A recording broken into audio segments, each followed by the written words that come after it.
Hello friends, Nara Chandrababu Naidu భార్య నారా భువనేశ్వరి స్వయంగా junior ఎన్టీఆర్ని టీడీపీ పార్టీలోకి చేరమని అడిగారు. ఫర్ మోర్ డీటెయిల్స్ వీడియోని ఎండ్ వరకు చూడండి.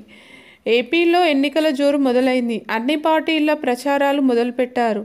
అభ్యర్థులను నిర్ణయించారు. వారి స్థలాలలో గట్టి పోటీలను ఇస్తున్నారు. టీడీపీ పార్టీ కూడా ప్రచారంలో ముందుంది. జనసేన పార్టీతో కలిసి ఎన్నికలలో పోటీ చేయనున్నారు అని న్యూస్ అందరికీ తెలిసిందే.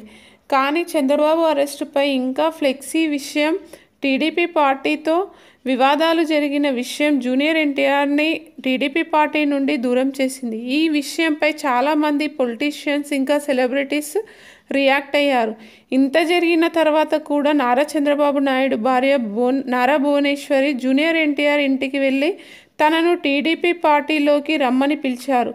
జూనియర్ ఎన్టీఆర్ టీడీపీ పార్టీలోకి వస్తారా లేదా అనే విషయం అందరికీ సస్పెన్స్గా మారింది. For more updates please subscribe our channel. Video నచ్చితే ప్లీజ్ లైక్ అండ్ షేర్.